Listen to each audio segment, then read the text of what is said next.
And we're going to turn now to London. Let's go back to ABC's chief foreign correspondent, Ian Pannell. Yeah, hi there, guys. TJ, you were talking about the weather in London. I just want to let you know that actually the sun does come out more than one day a year, but not too many. Victoria Murphy, ABC's royal contributor, is here. Victoria, you've been following the royals for a very long time. Today's a day that many people had dreaded and many people had anticipated, but what are your thoughts on what happened today? I have today, you're right, Ian, and I felt very much that there was so much symbolism here today. We're here at Buckingham Palace, the official seat of the monarchy, and I felt that the Queen making her final journey down the Mall today was so symbolic. It kind of encapsulated everything about her life and reign. We had her head of state represented there in the pomp, the pageantry, the imperial state crown on the coffin. We also had the fact that she's head of her family reflected in the fact her family were walking behind those figures that we all know so well, those individuals.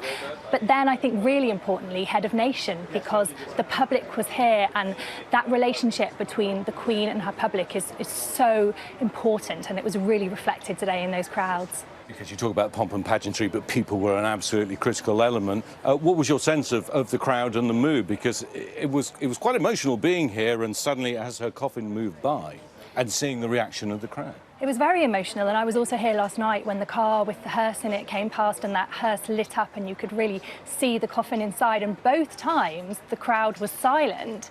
But then they applauded. It took them a little bit longer today. They were silent for longer today when the coffin came past, and then eventually there was this kind of ripple of applause, and it did feel very moving. I think a monarch whose reign was, I have to be seen to be believed. That was her motto. Yes, it was more than just respect.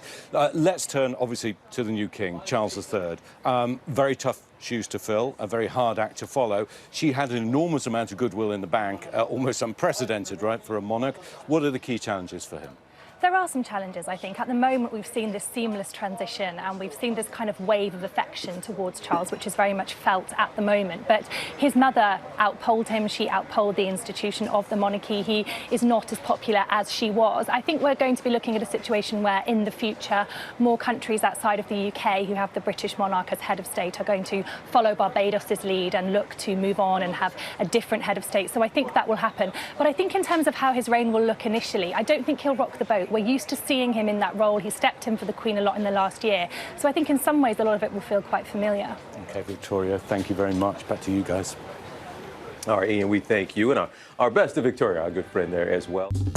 Well, hey there, GMA fans. Robin Roberts here. Thanks for checking out our YouTube channel. Lots of great stuff here. So go on, click the subscribe button right over here to get more of awesome videos and content from GMA every day, anytime. We thank you for watching, and we'll see you in the morning on GMA.